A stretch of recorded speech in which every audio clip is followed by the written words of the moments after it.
Celtics coach Brad Stevens will have a simple message for his team leading up to Game 7 of the Eastern Conference Finals against the Cavaliers on Sunday. "Prepare well and have a great time," Stevens said. "Enjoy it." Stevens appeared upbeat in the aftermath of a 109-99 Game 6 loss in which LeBron James scored 46 points on Friday to set up a winner-take-all situation for a trip to the NBA Finals.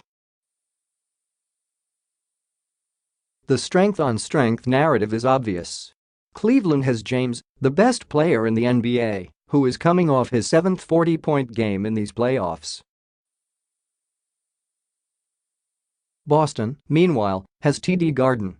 The Celtics are 10-0 at home in the playoffs and have defeated the Cavs by an average of 17 points in 3 wins in the series.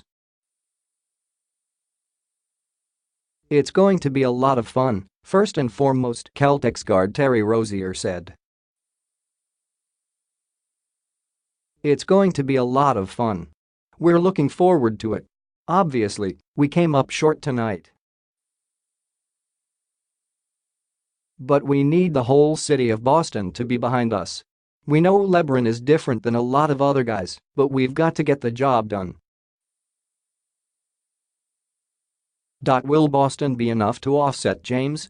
No place embodies home court advantage quite like Boston, whether it was the original Boston Garden or TD Garden, which was built in 1995.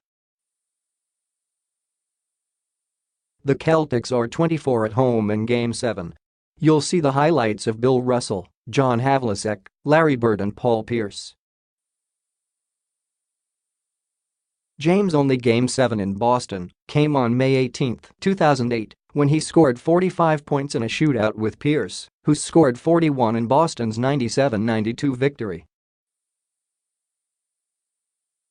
That came in the Eastern Conference semifinals. A decade later, the stage is much bigger. James is looking to carry a team to the NBA Finals for the 8th consecutive season, and he's the biggest challenge for the Celtics. This is an opportunity for another notch in a growing legacy for James. They're 10-0 on their home floor, and they've been very successful against us, obviously, at home, James said. "But if you love challenges, then this is a great opportunity. This is also an opportunity for Boston to end that streak and reaffirm the home dominance that's carried the franchise to so many NBA Finals in the past. This marks the 8th time the Celtics have played a Game 7 at home in the conference finals, if you count the 4 division finals victories during the Red Auerbach era. The Knicks beat Boston in 1972-73, and Philadelphia split a pair of Game 7s at the Boston Garden in 1980-81 and 1981-82. Boston hasn't hosted Game 7 in the Eastern Conference Finals since 1986-87, a 117-114 victory against Detroit. Under Stevens, the Celtics beat Washington in Game 7 in the second round last season and Milwaukee this season. "It's an absolute blast to prepare for as a coach and play in as a player," Stevens said.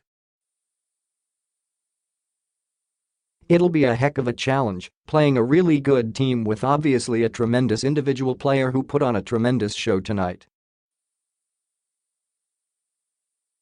James likely will put on another show, and the Celtics will have to stand that, but Rozier expects the Celtics to come out with the same approach that has led to that 10-0 record at home. It's a whole different feeling when you're playing at home," Rozier said. "You're just so amped. Our crowd is unbelievable, one of the best in basketball. It sets the stage for a memorable moment when something will have to give between the game's best player and the league's most hallowed home court. At this point, we suggest you take up Stevens' advice, prepare and have good time,